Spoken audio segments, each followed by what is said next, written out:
Argentina জিতেছে, নিশ্চিত করেছে কোয়ার্টার ফাইনালও।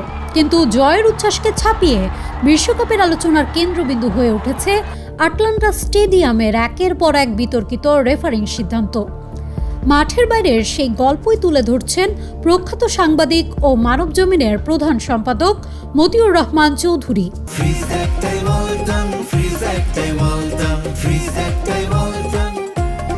তার ভাষ্য অনুযায়ী ফ্রান্সের রেফারি ফ্রাঁসোয়া লেতেস্কিয়েরের পারফরমেন্স ছিল দুর্বল এবং প্রশ্নবিদ্ধ। তার একাধিক সিদ্ধান্তে ম্যাচের গতিপথ বদলে দিয়েছে বলে অভিযোগ উঠেছে। ম্যাচের শুরুটা ছিল নাটকীয়। মিশর প্রথমে এগিয়ে যায় ইয়াসের ইব্রাহিমের গোলে, পরে ব্যবধান দ্বিগুণ করেন মোস্তফা জিকো। কিন্তু এর আগেই ঘটে সবচেয়ে বিতর্কিত ঘটনা। মিশরের আরেকটি গোল বাতিল করা হয়, যা নিয়ে সামাজিক যোগাযোগ মাধ্যম থেকে শুরু করে আন্তর্জাতিক ফুটবল বিশ্লেষকদের মধ্যেও তীব্র আলোচনা শুরু হয়। অভিযোগ, গোল হওয়ার প্রায় 20 সেকেন্ড আগে সংগঠিত একটি সামান্য ফাউলের অজুহাতে গোলটি বাতিল করা হয়। অনেকের মতে সিদ্ধান্তটি ছিল হাস্যকর এবং ম্যাচের অন্যতম কলঙ্কিত মুহূর্ত। মাঠের সেই পরিস্থিতি দেখে ফরাসি তারকা কিলিয়ান এমবাপ্পের হাসির ছবিও আন্তর্জাতিক সংবাদ মাধ্যমে প্রকাশিত হয়। এরপর মাত্র 5 মিনিটের ব্যবধানে ম্যাচে ঘুরে দাঁড়ায় আর্জেন্টিনা। লিওনেল মেসি একটি গোল করেন, আরেকটি আসে তার তৈরি করা সুযোগ থেকে রোমেরোর পায়ে। যদিও ম্যাচের শুরুতেই মেসি একটি পেনাল্টি মিস করেন। এই বিশ্বকাপেই এটি ছিল তার দ্বিতীয় পেনাল্টি মিস। ম্যাচের শেষে আরও এক বিতর্ক জন্ম নেয়। ইনজুরি টাইমে সালাহকে স্পষ্ট ফাউল করা হলেও রেফারি খেলা চালিয়ে দেন। এমনকি ভিডিও অ্যাসিস্ট্যান্ট রেফারি পর্যালোচনার উদ্যোগও নেওয়া হয়নি। এই সিদ্ধান্ত নিয়ে তীব্র সমালোচনা শুরু হয়। অনেকেই মন্তব্য করেছেন, মিশর শুধু প্রতিপক্ষের কাছে নয়, রেফারির কাছেও হেরেছে।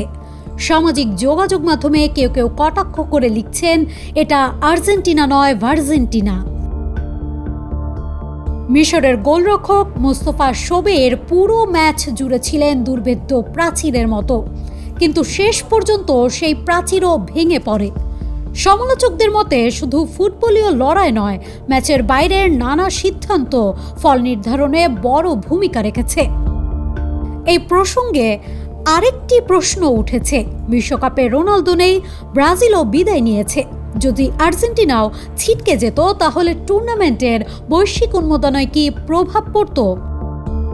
সমালোচকদের একাংশ মনে করছেন, আধুনিক ফুটবলে খেলার পাশাপাশি বাণিজ্যিক বাস্তবতা বড় একটি বিবেচ্য বিষয়।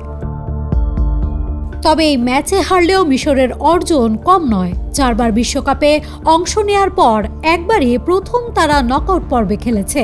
স্কোরবোর্ডে তারা পরাজিত, কিন্তু অনেকের চোখে নৈতিক বিজয়ী ছিল মিশরই। অন্যদিকে 39 বছরে পা রাখা লিওনেল মেসি আবারও আলোচনার কেন্দ্রবিন্দু। প্রায় 2 দশক ধরে বিশ্ব ফুটবল শাসন করা এই কিংবদন্তির এটি শেষ বিশ্বকাপ হতে পারে বলেই মনে করা হচ্ছে। মিশরের প্রথম গোলের পর হতাশ মেসিকে মাঠের ঘাসের দিকে তাকিয়ে থাকতে দেখা যায়, যে দৃশ্যটি মুহূর্তে ছড়িয়ে পড়ে বিশ্বজুড়ে। এদিকে বিশ্বকাপের সেরা খেলোয়াড়ের দৌড়ও জমে উঠেছে। স্পেনের তরুণ লামিন ইয়ামাল, ফ্রান্সের কিলিয়ান এমবাপ্পে, নরওয়ের আর্লিং হালান্ড, ইংল্যান্ডের হ্যারি কেন, নাকি শেষ পর্যন্ত মুকুট উঠবে মেসির মাথায়? উত্তর মিলবে 19 জুলাইয়ের ফাইনালের পর। তবে ম্যাচের শেষ বাঁশি বাজার আগে ঘটে আরও কিছু অনাকাঙ্ক্ষিত ঘটনা।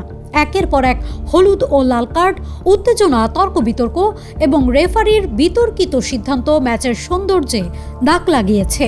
ফলে আর্জেন্টিনার জয় যতটা আলোচিত, তার চেয়েও বেশি আলোচনায় উঠে এসেছে আটলান্টা স্টেডিয়ামে রচিত বিশ্বকাপের এই বিতর্কিত অধ্যায়।